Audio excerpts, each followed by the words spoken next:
Monsieur Vandana Kaev, vous êtes première femme asiatique, d'origine asiatique, à être candidate aux élections européennes pour 2019. Tout à fait.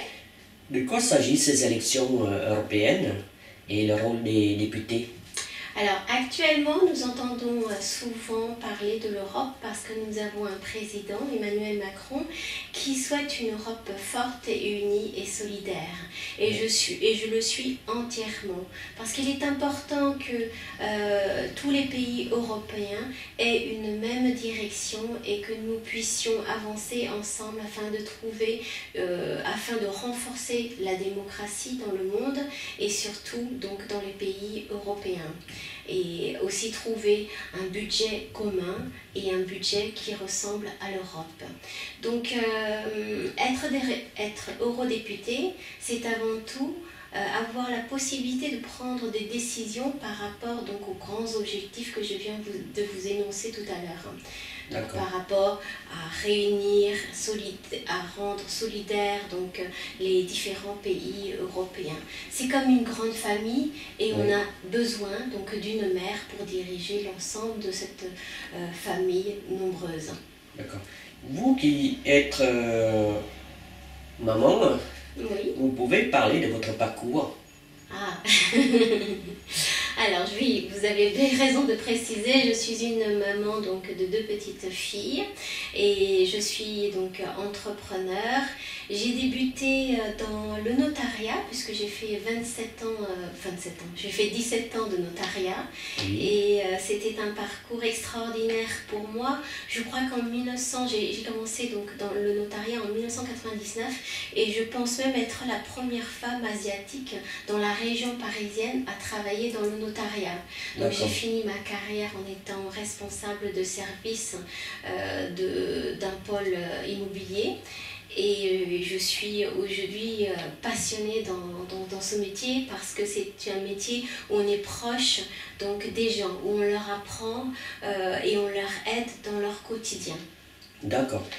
Le rôle de députée européenne, vous, Vandana Kaev, vous allez faire quoi au Parlement européen? Au Parlement européen, étant donné que je suis l'une des premières femmes asiatiques donc, à rentrer au Parlement, j'aimerais être évidemment le pont qui va relier entre l'Europe et l'Asie. C'est important qu'il y ait un acteur asiatique qui va traiter donc de l'Asie.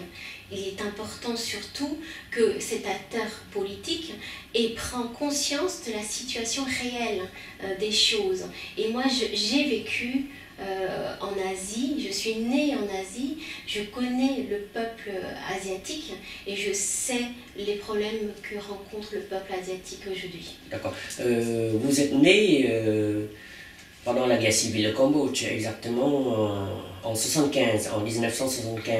Tout à fait. Tout à fait. Comme tous mes compatriotes réfugiés, on a une date biologique et une date réelle.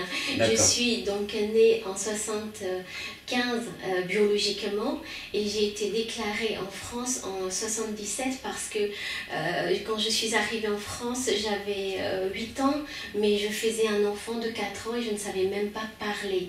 Donc j'avais une telle carence alimentaire qu'il était impensable de me donner un âge de 8 ans. D'accord. Okay. Vous avez créé l'ONG Buddha Child. Vous, associations et ONG, peuvent être autonomes financièrement. L'association Buddha Child préconise l'autonomie financière des associations.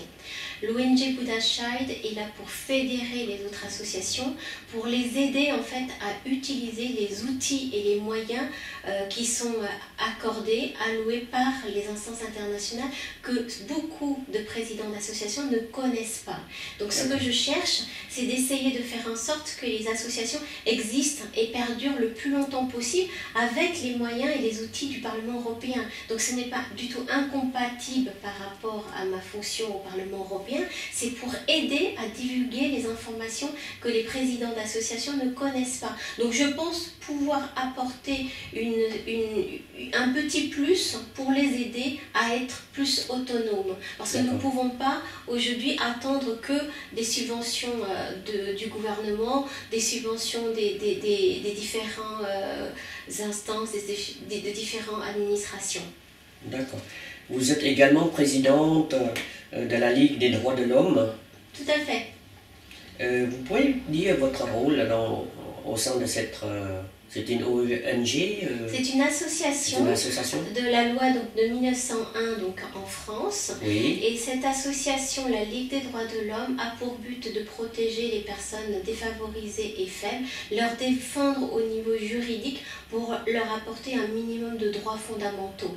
Et je pense qu'aujourd'hui, c'est important de divulguer ce message parce qu'on est dans l'ère du 21e siècle et il y a encore des personnes qui souffrent, de l'injustice. Il est impensable aujourd'hui que nous n'essayons pas de travailler tous ensemble pour essayer justement de faire en sorte d'effacer cette injustice. Et donc dans la Ligue des droits de l'homme, je suis donc vice-présidente et je suis en charge des affaires Europe-Asie et notamment Cambodge. D'accord. Vous dites que vous êtes une éternelle étudiante. Tout à fait. J'adore apprendre parce que je considère qu'on a toujours à apprendre même de ses enfants. Apprendre, c'est l'essence même de l'être humain. Apprendre, c'est avoir l'ouverture d'esprit. Évidemment, chacun a une façon d'apprendre qui est propre. Il y a certaines personnes qui vont apprendre de façon autodidacte, il y a d'autres personnes qui vont apprendre de façon scolaire. Et moi, j'aime être formée et je forme en retour. Je suis formatrice en retour.